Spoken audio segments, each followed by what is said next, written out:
السلام علیکم پیارے بچوں، امید ہے آپ سب خیریت سے ہوں گے۔ پیارے بچوں، امید ہے آپ سب ٹھیک ٹھاک ہوں گے۔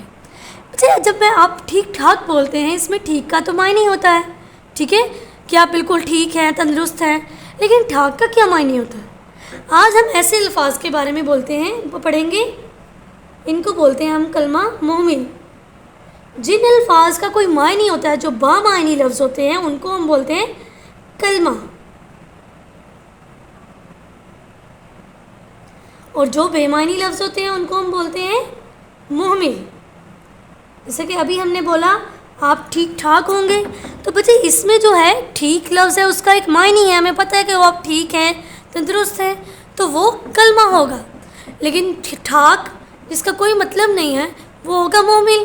ایسے اکثر ہم لوگ پوچھتے ہیں علی نے کھانا وانا کھا لیا، تو اس میں بچے کھانا کا تو ایک معنی ہے، ٹھیک ہے، کھانا کا تو ایک معنی ہے، ٹھیک ہے، وہ ہوگا کلمہ۔ لیکن وانا کا کیا معنی ہوا؟ وانا کا تو کوئی معنی نہیں ہے، تو یہ بے معنی لفظ ہوتا ہے مومن، ٹھیک ہے۔ جن الفاظ کا کوئی معنی ہو ان کو کہتے ہیں ہم کلمہ، اور جن کا کوئی معنی نہ ہو ان کو مومن۔ اور یہ دونوں اکثر ساتھ میں ہم لوگ بولتے ہیں۔ جیسا کہ لڑکے شور شرابہ کر رہے ہیں، تو اس میں کلمہ کیا ہوگا؟ شور، کیونکہ شور کا تو ایک میننگ ہے، ٹھیک ہے، اور شرابہ اس کا کوئی میننگ نہیں ہے، تو یہ مومل ہے۔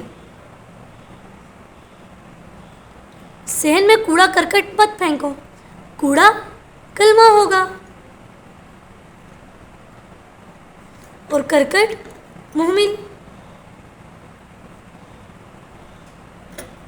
بازار سے سودا سلف لے آؤ، سودا تو ہمارا سامان ہو گیا، سلف کا کیا معنی ہوتا ہے؟ ٹھیک ہے، تو یہ بے معنی لفظ ہے، تو یہ مومل آئے گا۔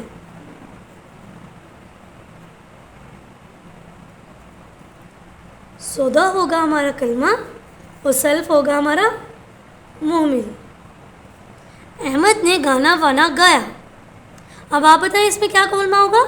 جی، گانا کلمہ ہوگا، جبکہ وانا مومل ہوگا، ٹھیک ہے۔ تو ہم نے آج کیا دیکھا؟ کلمہ اور مومل، بامعنی لفظ کو جس کا کوئی معنی ہو ان کو ہم کلمہ کہتے ہیں، اور بے معنی لفظ کو مومل کہتے ہیں، ٹھیک ہے۔ اکثر یہ الفاظ ایک ساتھ آتے ہیں، کھانا وانا، پانی وانی، ٹھیک ہے، رونا دھونا، ٹھیک ہے، یہ سارے الفاظ جو ہیں کلمہ مومل اکثر ایک ساتھ آتے ہیں، تو یہ اس طرح استعمال کیے جاتے ہیں۔ اب آپ ایز اے ہوم ٹاسک آپ نے کیا کرنا ہے؟ جی، ایز اے ہوم ٹاسک آپ نے کیا کرنا ہے؟ آپ نے صفحہ نمبر 45 کو اپنی کتاب پہ حل کرنا ہے۔ سب سے پہلے آپ یہ موما حل کریں گے۔ آسمان پر چمکنے والی چیزوں کے نام لکھنے ہیں آپ نے، ٹھیک ہے۔ آپ نے اس میں سے تلاش کرنی ہے آسمان پر چمکنے والی چیزیں، اور ان کے نام لکھنے ہیں، جیسے تارے، سورج، ٹھیک ہے۔ آپ نے ان کے نام یہاں پہ موما میں تلاش کرنے ہیں، اور اس کے بعد ان کو نیچے لکھنا ہے، اور اس کے بعد اس میں آپ نے کلمہ مومل تلاش کرنے ہیں۔ ہم نے گول مٹول تارے دیکھے، ٹھیک ہے، اس میں کلمہ کیا ہوگا؟